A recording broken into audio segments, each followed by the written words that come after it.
Halo, assalamualaikum warahmatullahi wabarakatuh. Kembali lagi bersama aku di Kata Mutiara. Hai guys, jadi ini adalah part 2-nya karena aku gak mau videonya terlalu panjang. Kalau misalnya ditanya, kakak kan udah nanya kita nih, ya kan, apa sih yang paling disesalin dulu gitu. Kalau bisa ngulang masa lalu, apa sih yang mau direvisi gitu kan. Yang pengen paling aku revisi adalah untuk gak pacaran.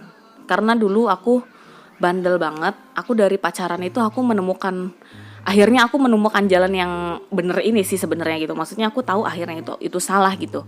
Jadi aku tuh dulu ya, zaman SMP tuh aku senang banget ngewarnain rambut. Jadi waktu itu aku sempat ngewarnain rambut aku tuh macam-macam, dari merah, dari ungu, dari coklat. Pokoknya teman-teman aku udah pada hafal deh. Dan waktu itu yang paling nyentreng tuh waktu itu warna ungu, karena aku lagi senang-senangnya warna ungu. Akhirnya aku ngewarnain rambut aku jadi warna ungu. Terus habis itu aku nggak pakai jilbab karena aku ya seneng lah ya kan, rambut gue bagus-bagus masa dijilbabin gitu ya nggak sih. Dulu aku mikir kayak gitu, gila banget nggak? Terus wah gitu kan, terus aku parah banget deh, bandel banget tuh. Aku kalau misalnya keluar ya, aku tuh selalu kayak nge-curly rambut aku gitu. Kalian tau gak sih kayak alat yang panjang terus tengahnya tuh kayak ada bolongan, terus rambut kita dimasukin gitu, terus dilipat terus diikat gitu ke belakang. Aku dulu kalau mau keluar tuh aku pakai kayak gitu. Terus habis itu ya udah kan aku nggak pakai jilbab ya. Maksudnya gini, aku dulu sempat emang di MTS sekolahnya, tapi kalau misalnya keluar tuh masih malas pakai jilbab gitu. Apalagi keadaannya waktu itu rambut aku diwarnain kan, jadi aku lebih proud of myself aja gitu dengan warna rambut aku yang kayak gitu ya kan. Aku dengan bangganya gitu mamerin itu ke orang-orang gitu kan. Hei, malu banget gue asli. Kalau bisa gue ilangin tuh, gue ulang semuanya tuh biar hilang. Nah, terus aku sempat kok kayak gitu, aku sempat nakal kayak gitu. Terus habis itu mungkin karena rambut aku yang nyentrik ya kan, aku warnain segala macem. Habis itu aku nggak pakai jilbab ya kan. Akhirnya mungkin ada beberapa orang yang suka sama aku. Habis itu ya aku akhirnya pacaran. Aku terjebak dalam situasi itu. Aku terjebak dalam situasi yang oh iya gue punya pacar gitu kan, ada yang perhatian sama gue gitu. Tapi ternyata nggak sebaik itu gitu, nggak sebagus yang kayak kalian unyu-unyuan gitu di Instagram. Kalian lihat nggak sebagus itu. Karena pada akhirnya aku menemukan orang-orang yang brengsek di situ gitu. Maksudnya mungkin emang jalan aku salah sih, tapi akhirnya aku menemukan kayak oh gue udah nggak bener nih, gue mesti berhenti, gue mesti stop di sini nih gitu. Jadi waktu itu yang paling parah, aku udah, ya namanya orang pacaran kan ya, lagi bucin-bucinnya. Barusan aku habis turunin Kara, dia minta ke opanya, jadi aku turunin dulu. Terus aku pernah, yang paling parah, yang akhirnya aku stop, aku udah gak mau kayak gitu lagi, aku pengen berubah. Itu awalnya tuh aku diselingkuhin waktu itu. Jadi ini aku jujur aja ya, waktu itu kan emang aku lagi bucin banget kan, jadi aku tuh ngerasa tersakitin banget pas itu. Dan di situ aku belum sadar kayak lo tuh emang bego gitu sebenarnya. Aku belum sadar gitu di situ. Tapi abis itu aku masih biasa aja, aku masih belum sadar. Waktu itu aku ingat banget aku SMA, terus habis itu aku lulus kuliah. Nah, waktu dari SMA ke tempat ke kuliah itu kan ada jarak ya, aku tuh ada libur gitu kan ya. Di situ aku sempet pacaran lagi akhirnya sama satu orang yang brengsek banget pokoknya total. Aduh, astagfirullahaladzim. Sumpah serius, aku pernah ketemu orang yang seburuk itu gitu ya. Maksudnya dalam mata aku gini, gila berapa perempuan yang dia giniin gitu loh maksudnya. Jadi aku kenal sama dia waktu itu gak sengaja karena masih gak tetangga sih, maksudnya masih daerah orang rumah gitu. Itu dia tuh, aku nggak pacaran nggak lama gitu, maksudnya cuma sebentar doang, mungkin sekitar 2 minggu atau 3 minggu. Gara-gara aku tuh makin ngerasa nggak masuk akal gitu. Aku mandi nggak ngomong dimarahin sama dia. Kamu kenapa nggak ngomong kalau mandi? Dalam hati aku gini ya, lah gue mandi di rumah gue sendiri, lo marah-marah gitu kan. Jadi maksud aku banyak hal-hal yang nggak masuk akal gitu. Terus aku misalnya kayak mau pergi nggak izin sama dia, dia marah gitu kan. Aku nggak izin sama dia, dia marah kayak gila lo bukan laki gue tapi lo kayak gini gitu kan ya. Aneh juga sih sebenarnya gitu. Ada panggilan lagi barusan, coba itu. Nah, terus aku lanjut ya. Nah, di situ aku belum sadar sama sekali, tapi di situ aku udah mulai pakai jilbab ya, karena mamaku tuh sebenarnya dulu nggak ketat gitu orangnya, nggak kayak kamu tuh harus pakai jilbab tuh, nggak. Jadi aku ya sebebas-bebas aku gitu mau pakai jilbab atau enggak. Nah tapi waktu SMA ke kuliah itu mamaku bilang udah pakai jilbab aja. Aku kan nanya, "Mah, aku kuliah pakai jilbab apa enggak ya?" Aku ngomong gitu kan. "Pakai jilbab aja," kata mamaku gitu kan. Ya udah deh, pakai jilbab aja deh. Karena waktu itu emang aku tuh masih setengah-setengah gitu loh antara pakai jilbab atau enggak gitu, masih enggak jelas gitu kan. Cuman waktu aku nanya kan maksudnya gini ya, dari SMA aku kuliah kan kita kan enggak kenal banyak orang tuh. Jadi kayaknya waktunya pas tuh. Kita tuh mau pakai jilbab apa enggak gitu ya kan, biar enggak dinilai buka lepas jilbab gitu. Terus akhirnya mama aku bilang pakai jilbab aja Ra gitu kan. Ya udahlah, aku akhirnya pakai jilbab tuh waktu masuk kuliah. Nah jadi di situ aku udah mulai rutin pakai jilbab gitu. Tapi aku masih nih sama orang yang aneh ini. Waktu itu sekitar di minggu ketiga kali ya, aku nggak nyampe 1 bulan kayaknya sama dia kalau nggak salah. Terus dia tuh ngomong kayak gini, tiba-tiba ya, aku nggak ngerti dia kenapa dia ngomong kayak gini. Kalau misalnya kamu sayang sama aku, buktiin dong, kata dia gitu kan. Buktiin apaan gitu kan ya. Terus tau gak kata dia apaan? Terus kata dia gini, kasih keperawanan kamu buat aku, kata dia gitu. Gila loh, sinting kali lo. Habis itu aku putusin langsung, nggak pakai lama, nggak pakai apa, langsung aku putusin. Dari situ aku langsung mikir kayak gini, kenapa dari kemarin gue ketemu cowok-cowok brengsek mulu dari kemarin gitu kan ya. Padahal menurut aku tuh aku di situ nggak kenapa-napa, aku baik-baik aja. Di situ aku jadi perempuan yang baik-baik aja, bener-bener gak bandel gitu kan.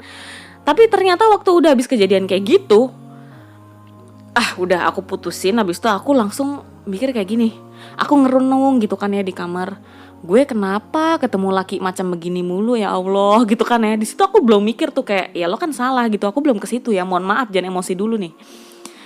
Terus udahlah bodo amat, pokoknya gue kuliah, gue mau bener-bener kuliah, gue nggak mau nyari pacar lagi, gue nggak mau pacaran lagi, udah gue mau menjauhi hal-hal itu pokoknya gitu kan. Terus abis itu aku kuliah, aku masuk kuliah dan seperti apa yang aku ceritakan, aku masuk kuliah bener-bener gak bandel. Aku bener-bener pakai jilbab, udah nggak pernah lepas jilbab lagi, udah nggak pernah lepas pasang tuh udah nggak pernah lagi. Terus aku kuliah kan, aku tuh juga nggak bener-bener kayak nyari cowok, ada cowok ganteng gitu enggak. Jadi aku serius banget buat belajar gitu. Aku bener serius banget buat kuliah. Dalam hati aku gini, pokoknya gue mesti jadi orang bener, gue kuliah, gue nggak mau pacaran lagi, pokoknya gue mesti jadi orang bener. Dalam hati aku tuh kayak gitu kan.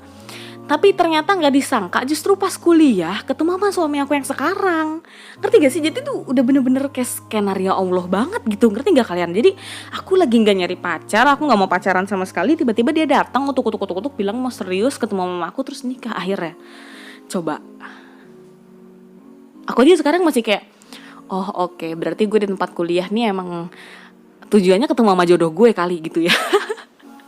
Terus jadi apa ya guys ya, seajaib itu gitu loh jalan Allah. Jadi kita emang nggak tahu, kalau misalnya emang kalian tuh udah ngerasa di jalan yang benar, coba jalanin dulu, siapa tahu kalian tuh sebenarnya emang dapat jawabannya di situ gitu.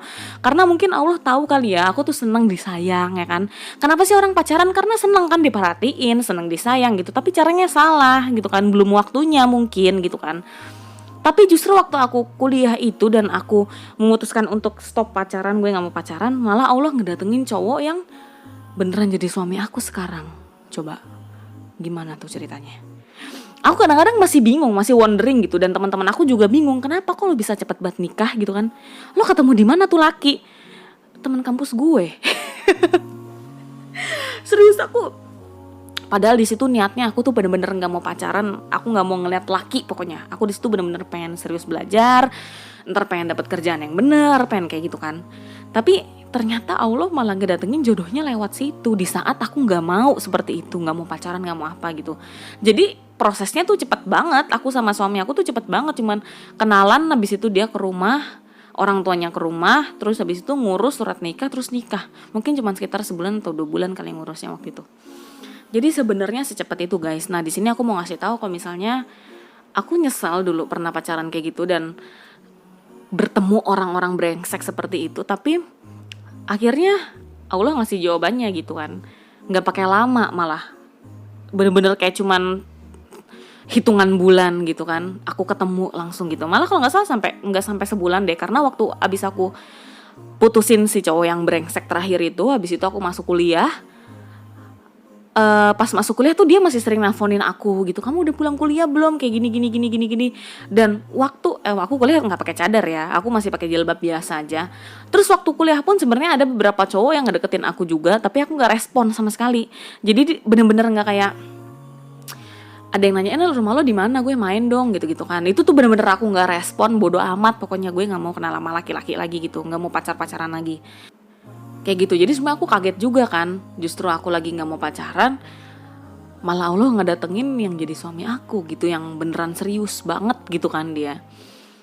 Terus ya udah, makanya maksudnya ya kalau misalnya dibilang nyesel ya nyesel, tapi aku jadiin pelajaran. Justru waktu aku ketemu orang-orang brengsek itu aku bisa akhirnya berhenti gitu dari kegiatan zina itu ya kan. Dan untung aku sampai alhamdulillah akhirnya aku nggak terjerumus terlalu jauh, aku nggak terjerumus kemana-mana gitu kan. Dan aku langsung mikir berapa perempuan yang dia gituin gitu, yang diminta perawannya itu berapa orang ya yang dia gituin, dan berapa banyak cowok yang kayak gitu, yang kita tuh nggak tahu sebenarnya tujuan dia tuh macarin kita tuh apa gitu kan ya.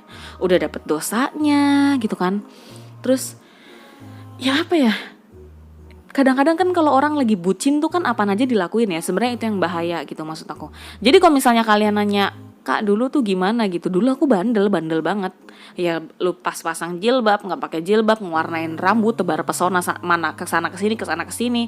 Akhirnya aku ditemuin sama orang-orang brengsek yang tadi aku ceritain. Tapi akhirnya ya udah gitu. Ini aku yang sekarang. Buat kalian yang teman-teman aku mungkin yang tahu aku, yang kenal aku, yang tahu aku dulu kayak gimana gitu kan, itu masa lalu aku yang nggak perlu kalian judge gitu, karena setiap orang pasti punya masa lalu kan.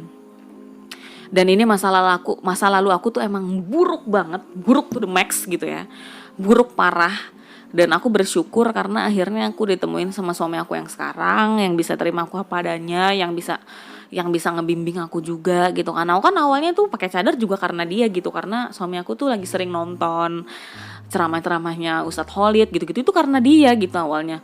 Dia ngasih tahu aku, coba deh yang nonton deh kajian ini bagus tahu gitu. Terus aku diajak ke Blok M nonton kajiannya Ustadz Khalid langsung, dan aku ketemu banyak orang yang pakai cadar, dan wah ternyata nggak seserem itu ya. Jadi banyak banget pelajarannya gitu. Dan menurut aku buat kalian-kalian yang punya masa lalu yang buruk, pasti semua orang punya masa lalu yang buruk, nggak usah malu kayak gini. Banyak ya, sorry nih, aku jadi kepotong lagi. Ada yang ngomong sama aku kayak gini, Kak, saya tuh pengen banget berubah Kak, saya tuh pengen pakai cadar, saya tuh pengen pakai jilbab dan gamis yang besar, tapi saya nggak mau, tapi saya malu Kak, karena saya tuh dulu tuh buruk banget dan saya takut dinilai sama teman-teman saya, lo dulu kan begini, lo nggak pantas untuk lebih baik gitu kan. Nggak kayak gitu. Setiap orang punya masa lalu dan biasanya pasti ada buruknya lah, nggak mungkin, orang kan nggak sempurna ya, pasti ada buruknya gitu. Jadi kalian tuh jangan langsung nilai masa lalunya gitu, lihat deh yang sekarang, betapa susahnya dia, betapa berusahanya dia untuk jadi orang yang lebih baik.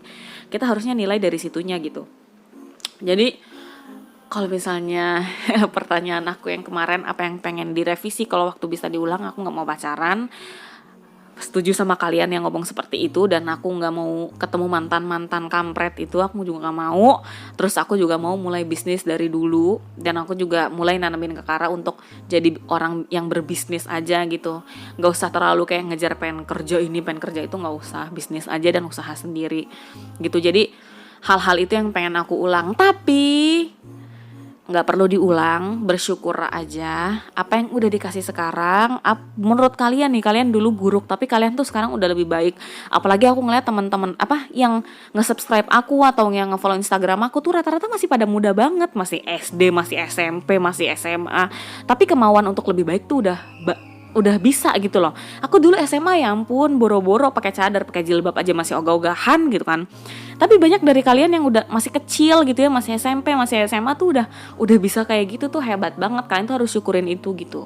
Jadi apa yang udah terjadi disyukurin aja. Semoga kalian bisa jadi lebih baik sama kayak aku. Semoga aku bisa kedepannya jadi lebih baik lagi, karena aku juga cuma manusia biasa yang punya masa lalu yang super buruk. Tapi aku harap teman-teman semua bisa nerima itu gitu kan, bisa nerima masa lalu yang buruk dan nggak ngejudge itu. Kita jalin aja yang sekarang yang ada di depan mata gitu kan.